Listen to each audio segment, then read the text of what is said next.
हाय guys, मी Akanksha. Life with Akanksha या चॅनलमध्ये तुमचं खूप खूप मनापासून स्वागत करते. आजच्या एका नवीन ब्लॉगमध्ये तुमचं खूप खूप वेलकम. तर आज आहे सोमवार, श्रावण महिन्यातला दुसरा सोमवार आहे आज. आणि ही गोकर्णाची फुलं छान उमलली होती बघा, किती सुंदर. महादेवाचं आवडतं फूल आहे हे गोकर्ण.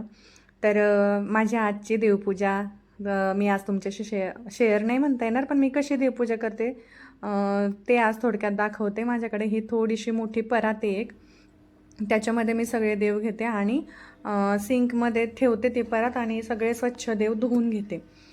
तर आता चातुर्मास सुरू झाला आहे. तर चातुर्मासाची ना थोडक्यात आख्यायिका मी तुम्हाला आज सांगते हा.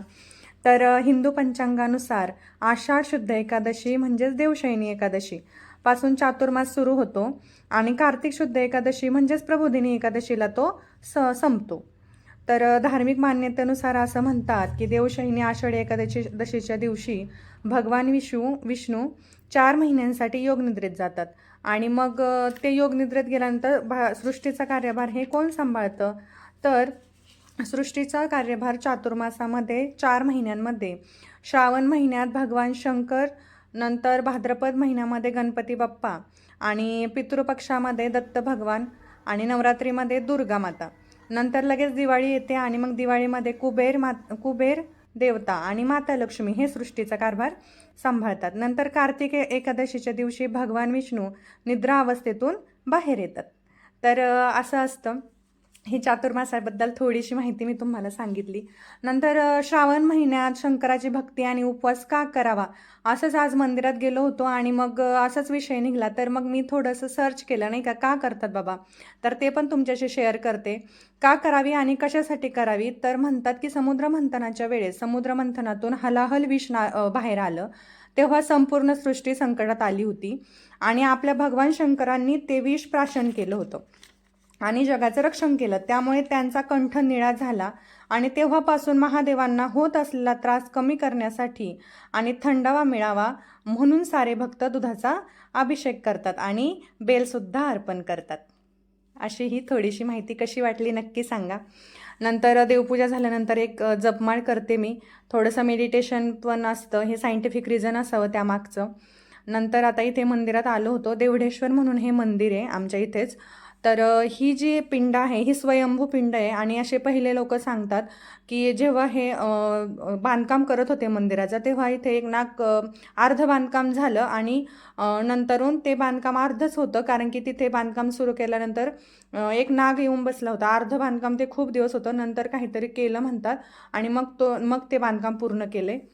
योगायोग बघा, आज आम्हाला गेलो आणि आरती पण भेटली. नंतर तिथे सप्ताह बसलेला आहे आणि तिसऱ्या सोमवारी श्रावणातल्या तिथे इंदोरीकर महाराजांचं कीर्तन असतं. मग ते सगळं चाललं होतं, त्यांची तयारी वगैरे. नंतर सप्ताह बसला होता त्यांचा.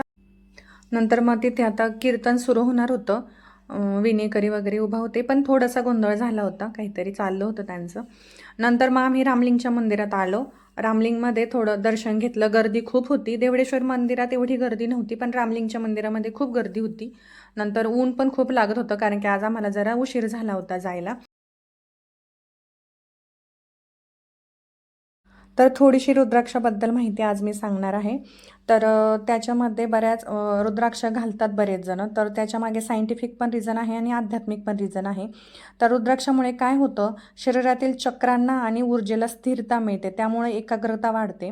रुद्राक्षामध्ये शरीराची ऊर्जा नियंत्रित करण्याचा आणि ऊर्जेची दिशा बदलण्याची क्षमता असते. हे गुणधर्म शरीरातील रक्तप्रवाहाला नियमित करण्याचं काम करतात आणि ताणतणाव कमी होतो. त्यामुळे ताणतणाव कमी झाल्यामुळे हृदयविकाराचे झटके वगैरे असतात ते प्रकार कमी होतात. तर आज संडेचा दिवस आहे आणि मला जायचं आहे मुलीला कॉम्पिटिशनला घेऊन. तर तेच तयारी चालू आहे माझी. इकडे पोहेची तयारी चालू आहे. या रविवारच्या थोड्याशा क्लिप्स मी घेतल्या आहेत. रविवारचा अर्धा दिवस आणि सोमवारचा अर्धा असा मी एकत्र व्हिडिओ आज केला आहे.